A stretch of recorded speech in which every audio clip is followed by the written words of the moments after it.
Some parents make the mistake of pampering their children. They think they are loving the child, but they end up spoiling them. And if you are one of those parents, either you are already facing some trouble because of it, or the trouble is coming, I assure you. What kind of trouble? You have probably made your child's life so comfortable that they now fight with you the moment you ask them to do something difficult or something they disagree with.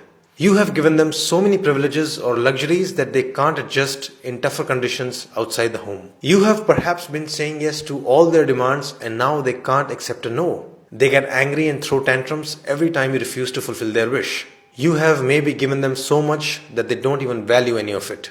In short, they are spoiled. Why do parents do it? There could be many reasons. You want them to have the life you never had. You don't have time to spend with them and thus you just shower them with toys, gifts and luxuries. Or maybe this is how you actually show your love. You don't know any better way. Or possibly you think your child will hate you if you say no to them and you want your child to love you, at least more than they love your spouse. Whatever the reason you might have for pampering your child, my recommendation to you is very simple. Don't do it. But of course it's not that simple. The problem is complex. You as a parent have a certain level of wealth and resources. What will you do with it if you're not going to let your children enjoy them? And where is the line? Like how much should you give? How much is too much? How much is too little? There is obviously no measurable or one size fits all answer for this. As the cliche goes, it depends. But I'm going to give you a framework to think about this problem. Consider following points. First, try to predict and answer this question. When this child becomes an adult, would they be able to sustain the current level of privileges or not? The answer to this question will change every so often. Someday your child will seem very responsible and talented. Someday it will feel they are useless and incompetent. But you must keep those questions in mind. Will your child be able to afford the rent of the big house they are living in? Are they capable enough to buy the expensive branded clothes you buy them so casually? If not, how will the future look like? How long will you keep giving these privileges? Ultimately, you will have to cut them off. Ultimately, you will have to make them independent, right? So why not start a little earlier? Why not start today? This brings us to the second point. You must, from the beginning, create a balance of responsibility versus privileges in the house. Responsibilities in childhood mostly include schoolwork and house chores. Some other responsibilities could be to remain healthy, maintain decorum in the house, even being respectful to parents, etc. You need to make privileges somewhat conditional on these responsibilities. Essentially, give them a taste of adult life, which is, if you don't work, you don't get the car. Third, ask another question to yourself. Are you giving them resources for their growth or for their pleasure?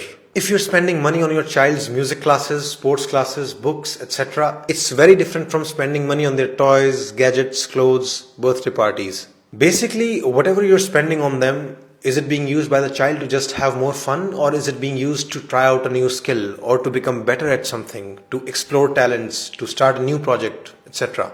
The problem would begin when you start spending excessively on their fun without proportionately spending on their talents and growth. So make sure you're investing proportionately in their joys and their talents. Fourth, are you making them grateful towards what you're giving them? If you think, oh, I'll give them everything and then in future the children will love me. Bad news. It won't happen like that. They will most likely take everything for granted. More often than not, you'll just find them complaining about the things they didn't get. So it's your job to make them realize the value of what you're giving them. It's your job to make them thankful for it. It's your job to tell them that millions and billions of people probably don't have the same privileges. They must realize the value of everything you're giving them for free. Like, why spend so much money and time on them only to be hated later?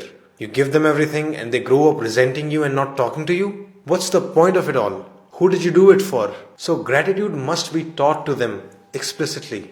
And first step there would be to show gratitude to your own parents consistently. Fifth, you must make your child experience no from time to time. They must learn to deal with it. Of course, don't do it arbitrarily. Say no only when you have good reasons to say no, but do say it when needed.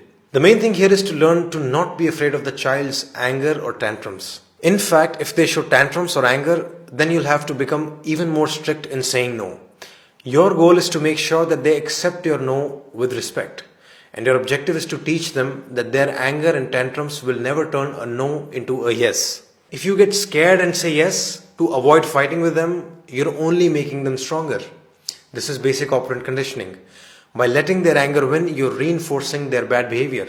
In fact, if they show bad behavior, you need to not only stand your ground and stay firm, but you can even go on to cut additional privileges.